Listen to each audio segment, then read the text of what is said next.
Hello friends, स्वागत है आप सभी का हमारे यूट्यूब चैनल पे। इस वीडियो में हम अकाउंट का मॉडल सेट नंबर 2 से क्वेश्चन नंबर 6 से स्टार्ट करेंगे।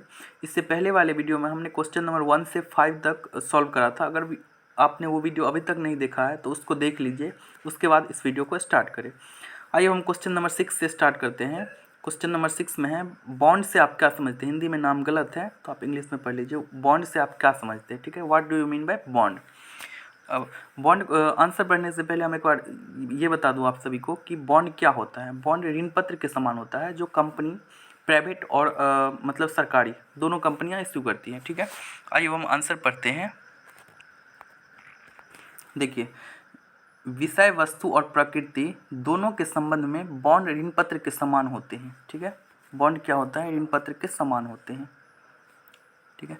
सामान्यतः बॉन्ड बॉन्ड सरकार द्वारा निर्गमित किए जाते हैं, कि सरकार द्वारा निर्गमित किया जाता है, लेकिन अर्ध सरकारी और गैर सरकारी संस्थान भी ऋण की स्वीकृति के लिए बॉन्ड निर्गमित करने लगी हैं, ठीक है।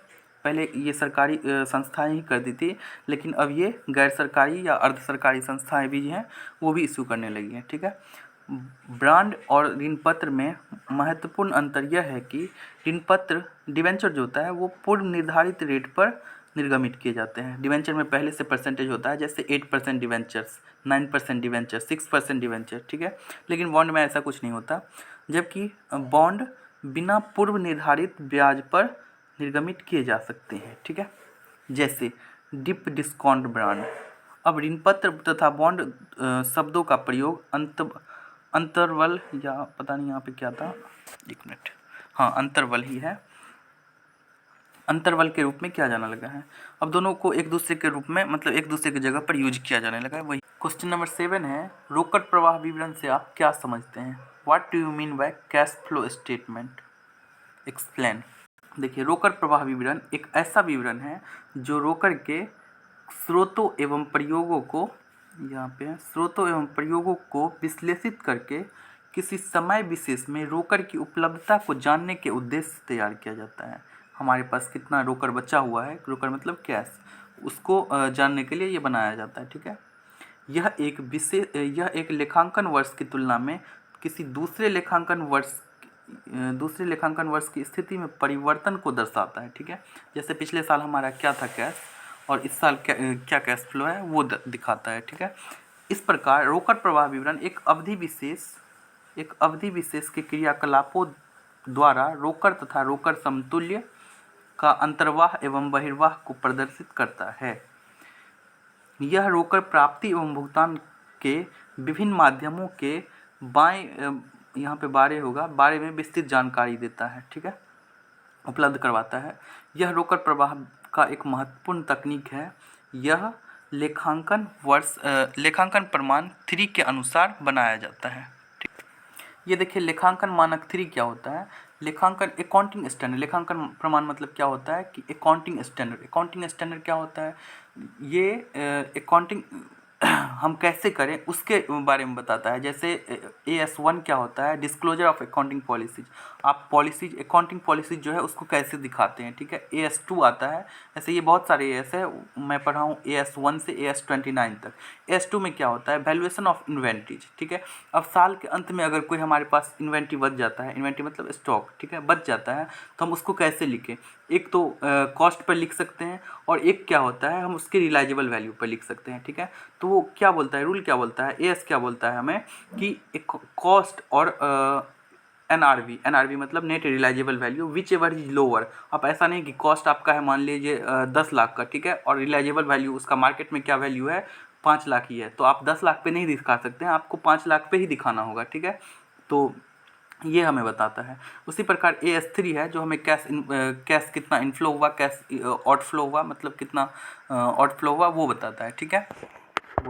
एक दो कैश फ्लो जो नहीं है उसका मैं एग्जांपल देता हूँ। मान लीजिए हमारे पास कोई एसेट्स है और हमारे पास एक लायबिलिटीज भी है, एक क्रेडिटर्स भी हैं, ठीक है। हम एसेट्स को क्रेडिटर्स को दे देते हैं तो वो हमारे लिए कैश फ्लो में नहीं आता है। जैसे डेप्रिसिएशन भी होता है, वो भी कैश फ्लो में नहीं आता है। अब यही ले लीजिए कि एक एसेट्स है, हम उसको सेल कर देते हैं, तो हम वो जो सेल करते हैं उससे हमारे पास क्या आता है, पैसा आता है, तो ये कैश फ्लो में आएगा। इससे पहले वाले 2 एग्जाम्पल में कैश फ्लो में कोई नहीं आता, ठीक है। अब हम नेक्स्ट क्वेश्चन पे आते हैं। देखिए क्वेश्चन नंबर 8 पे आते हैं। निम्नलिखित सूचना से स्कंद आवर्त अनुपात निकालिए। Calculate stock turnover ratio. Stock turnover ratio निकालना है फ्रॉम द फॉलोइंग इन्फॉर्मेशन। देखिए हमारे पास सेल्स दिया हुआ है 4 लाख का, उसके बाद एवरेज स्टॉक दिया हुआ है 55,000 का, और उसके बाद सकल यहाँ पे लॉस है, लॉस रेशियो, ठीक है, लॉस रेशियो है 10% का, ठीक है। तो हमें निकालना है क्या, stock turnover ratio. Stock turnover ratio बराबर क्या होता है, COGS, ठीक है, COGS divided by average stock, average stock, ठीक है। तो COGS कैसे निकालते हैं, COGS मतलब होता है सेल्स में से अगर आप ग्रॉस प्रॉफिट माइनस कर देते हैं तो वो आ जाता है। COGS मतलब होता है कॉस्ट ऑफ गुड सोल्ड, ठीक है। तो सेल्स में से अगर माइनस करते हैं आप ग्रॉस प्रॉफिट तो आता है वो COGS, ठीक है। यहाँ पे लेकिन लॉस दिया हुआ है तो हम क्या करेंगे, अगर प्रॉफिट को माइनस करते हैं तो लॉस को क्या करेंगे, हम ऐड कर देंगे, ठीक है। तो यहाँ पे 4 लाख है, सेल्स यहाँ पे है 4 लाख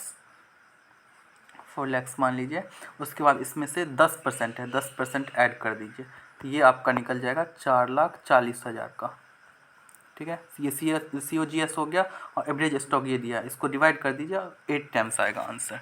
यहाँ पे मैं आंसर भी दिखा देता हूँ। ये देखिए इसका आंसर दिया हुआ है, सेल्स दिया हुआ है 4 लाख का, ठीक है, 4 लाख का सेल्स है, और ग्रॉस लॉस है 10%, 10% यहाँ पे निकाला हुआ है तो कितना, 40,000, 10%, 4 लाख का 10%, 40,000। अब कॉस्ट ऑफ गुड्स सोल्ड क्या हो जाएगा, सेल्स प्लस ग्रॉस लॉस। तो सेल्स में अगर हम 4 लाख का सेल्स है उसमें 40,000 ऐड कर देंगे तो ये हो जाएगा हमारे पास 4,40,000। अब स्टॉक टर्नओवर रेशियो निकालेंगे तो cost of goods sold divided by average stock, ये फॉर्मूला है, आप याद कर लीजिएगा इसको। और उसके बाद यहाँ पे है 4,40,000 और डिवाइडेड बाय 55,000, तो यहाँ पे आ जाएगा ये 8 टाइम्स आ जाएगा यहाँ पे, 1 मिनट, 8 टाइम्स।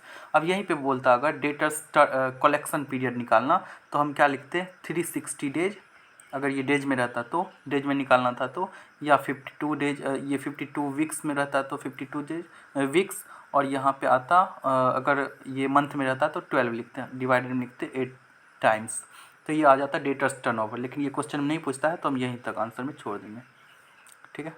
अब हम नेक्स्ट क्वेश्चन पे आते हैं 9 पे।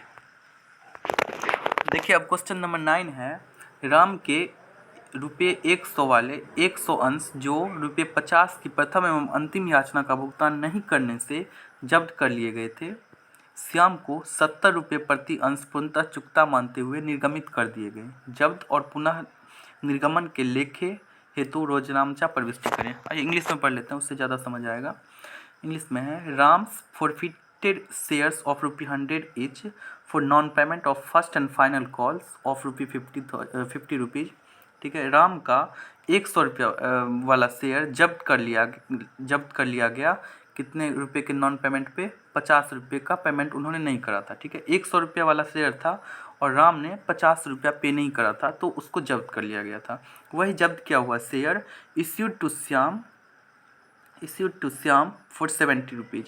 100 वाला शेयर 50 रुपये उनका पेमेंट नहीं हुआ था उस पर, जो जब्त कर लिया गया था, उसी को श्याम को 70 रुपये पर शेयर फुल्ली पेड अप पर दे दिया, इश्यू कर दिया, ठीक है। Give the journal entries for feature and re issue के लिए यहाँ पे एंट्री करेंगे हम।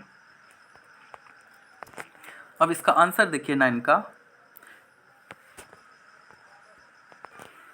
देखिए ये शेयर कैपिटल कितना का था, 100 का शेयर मतलब 10,000 का शेयर था, 100 इंटू 100 करेंगे तो वो 10,000 का आ जाता है, ठीक है।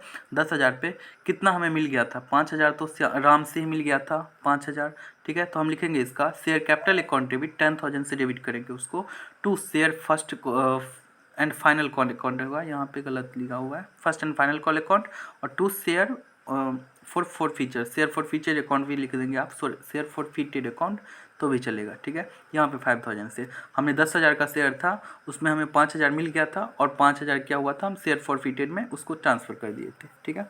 अब सेकंड एंट्री जो होगा, हम उसको श्याम को इश्यू करे थे, यहाँ पे है श्याम को 70 रुपये प्रति शेयर के मतलब इश्यू करे थे।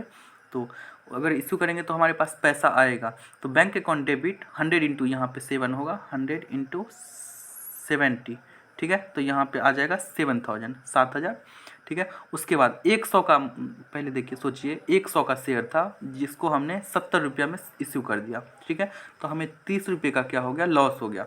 तो हम उसको क्या करेंगे, शेयर फॉर फ्यूचर अकाउंट में ट्रांसफ़र करेंगे। तो यहाँ पे bank account debit, share forfeiture account debit 3,000 से टू शेयर कैपिटल 10,000 से, 10,000 का शेयर था, ठीक है।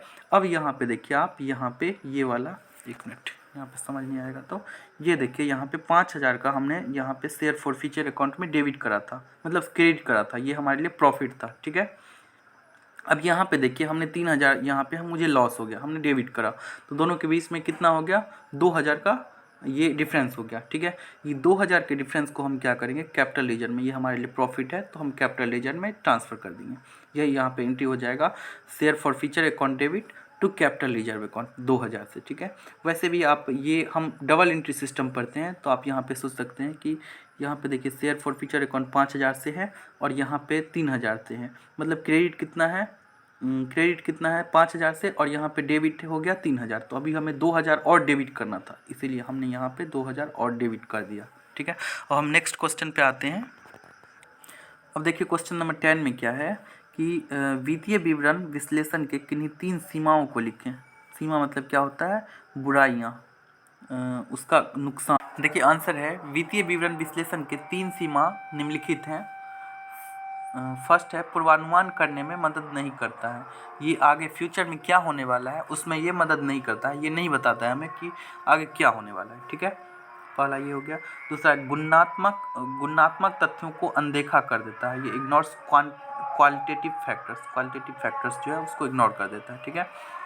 और थर्ड में है, यह वित्तीय विवरणी की सीमाओं से प्रभावित होता है, यहाँ पे है, ये आराम से आप याद कर लीजिएगा तीनों आंसर, ठीक है। अगर ये वीडियो पसंद आया हो तो वीडियो को लाइक करना ना भूलें और चैनल को सब्सक्राइब करना ना भूलें, ठीक है। और अपने दोस्तों के साथ शेयर करें इस वीडियो की, ताकि अधिक से अधिक बच्चों को इसका फ़ायदा मिल सके, ठीक है। धन्यवाद।